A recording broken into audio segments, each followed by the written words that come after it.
actualité parce que la menace devient réelle. Donc on ne parle plus de menace. Notre pays est menacé. C'est vraiment réel.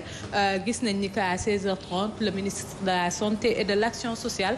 def na sortie pour confirmer le cas et puis on avait un autre cas suspect boo xam ne Gambie la jógee woon. Mais boobu cas xamle nañ ni que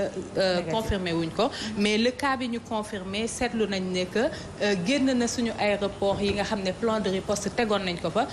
Ba dem foofu ci këram ba gis ni que dafa am ay symptômes yu ko xawoon jaaxal mu nekkoon mal de gorge mu nekkoon température 39 degrés ak maux de tête yoo xam ne daf ko xawoon jaaxal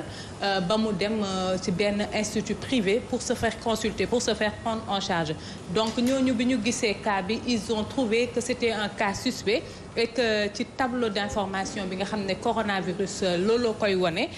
bi ñu demee confirmé nañ yóbbu nañ ko mettre ko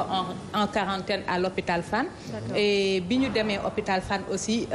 alerte yi wax nañ leen ko service bi nga xam ne mooy service d'investigation bi aussi jël na yóbbu Institut Pasteur donc depuis temps yëpp Institut Pasteur ñu ngi saytu loolu mais tey lañ joxe résultat yi pour dire que c'est positif donc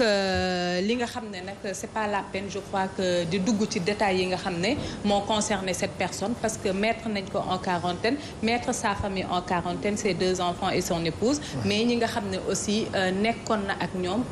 essayé nañ leen mettre en quarantaine pour vraiment minimiser les risques maintenant li nga xam ne moo am solo mooy comportement de tout un chacun parce que bu feebar ñëwee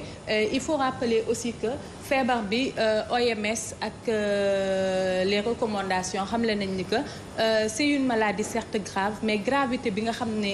joxe nañ ko ci information yi yeggul foofu parce que ñi nga xam ne mu ngi leen di rey c'est des sujets âgés wala des gens yoo xam ne immunodépressifs qui souffraient déjà d'une pathologie donc mais ba tey rek mu ngi rey ñu nga xam ne dara dalu leen woon auparavant juste pour dire que il faut être vigilant et di fàttali ni que aussi feebar bi du doxantu ci ngelaw à de longues distances feebar bi gouttelette respiratoire moo koy wàllante même bu fekkee nekk nga ci une pièce ak koo xam ne dafa am feebar bi il faut être au maximum à 1 mètre de lui donc à 3 mètres kenn mënu la ko wàll rester vigilant sur les mesures d'hygiène classiques yi nga xam ne suñ ministère de tutelle joxe na ko se laver les mains régulièrement avec de l'eau et du savon et actuellement nii waxuñ nit yi dugg ci yenn détails compliqués yi mais au moins di moytu yenn yi joxe loxo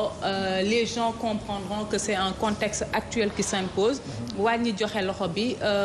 et puis masque yi aussi c'est important nit yi di ko utiliser mais masque bi nga xam ne moom la ñuy utiliser mooy masque FFP2 masque yeneen yi du dina protéger mais protection bi du demee noonu c'est les masques en papier yi nga gis dañ koy am à petit prix c'est des masques qui ne protègent pas beaucoup. mooy yi ñuy jaay ci pharmacie yi wala. waaw il faut demander parce que yi ñuy jaay ci pharmacie yi bëri na ay façon masque mais bi nga xam ne mooy protéger mooy FFP2 loolu nit yi di ko faral di am et puis raxasu bi encore une fois. savon liquide bi wala. waaw pas savon liquide bi. beneen bi hydroalcoolique bi nga xam ne mooy bi am alcool. c'est recommandé mais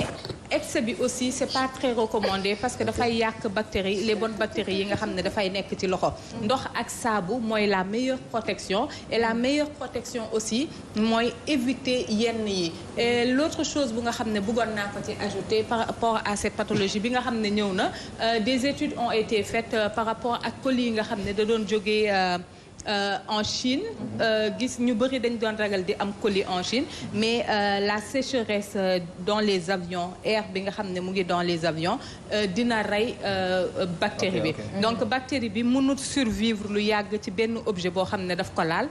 virus bi autant pour moi dina si survivre des heures bu ko nit laalee la koy wàll mais bu ko nit wàllul mun na nekk si objet boobu noonu pendant longtemps du indil kenn benn problème mais il faut toujours rester vigilant et faire attention. Bintou, peut-être la meilleure méthode de prévention